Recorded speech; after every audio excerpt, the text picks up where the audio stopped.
भगवान ऐसा ननद भाभी का रिश्ता सबका हो, रिश्तों की डोर।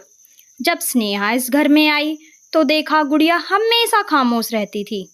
माँ बाप के बिना बचपन गुजार रही थी। सब अपने अपने कामों में लगे रहते। किसी के पास गुड़िया के आंसुओं का जवाब नहीं था। स्नेहा धीरे धीरे गुड़िया के करीब आई। उसने ना सिर्फ उसे हंसाया बल्कि उसकी ममता की खाली झोली भी भर दी। गुड़िया हर रात चुपके से भाभी के गले लगकर सो जाती थी, क्योंकि उसे अपने माँ के आंचल की महक स्नेहा में मिलती थी। एक दिन गुड़िया ने हिम्मत कर कहा, भाभी, क्या मैं भी कभी स्कूल जा सकती हूँ, या मेरे सपने सिर्फ सपने ही रहेंगे?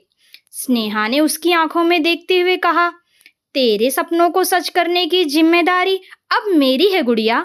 मैं तुझे अब तेरे सपनों से मिलने जरूर ले जाऊंगी, चाहे इस दुनिया से भी क्यों ना लड़ना पड़े। स्नेहा ने छुप छुप कर गुड़िया को पढ़ाया। गुड़िया दिन रात मेहनत करती, लेकिन ये बात परिवार में छुपी नहीं रह सकी।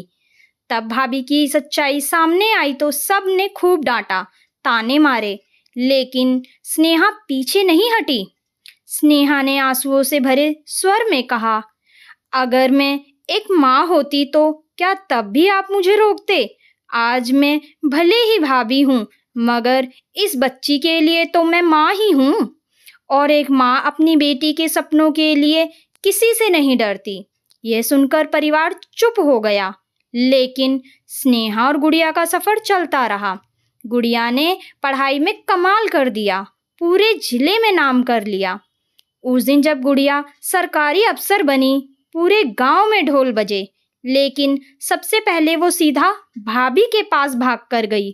गुड़िया सिसकते हुए बोली, भाभी, माँ तो मुझे दुनिया से बहुत जल्दी चली गई थी, लेकिन भगवान ने मुझे माँ के रूप में आपको भेजा। आपने मुझे उड़ना सिखाया, आपने मुझे जिंदगी दी। स्नेहा ने भी भीगी आंखों से कहा, मैंने तुझे कभी ननद समझा ही नहीं गुड़िया। तू मेरी वो बेटी है जो मेरी गोद में नहीं आई, लेकिन दिल में बस गई। सालों बाद स्नेहा को एक गंभीर बीमारी ने जकड़ लिया।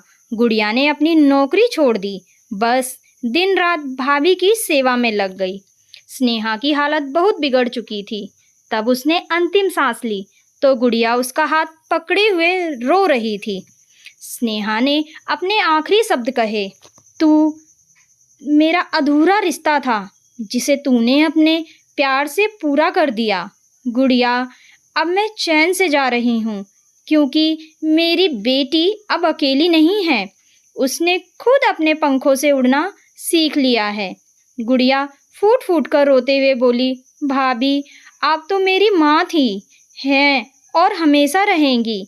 मेरी जिंदगी की सबसे बड़ी दौलत आप ही हैं। आप नहीं गई, आप तो हर सांस में रहेंगी।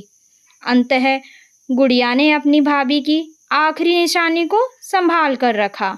एक पुरानी किताब जिसने स्नेहा ने पहली बार उसे पढ़ना सिखाया था। गुड़िया हर रोज उस किताब को सीने से लगाकर कहती, माँ, आप तो चली गई, लेकिन आपने मुझे जीना सिखा दिया।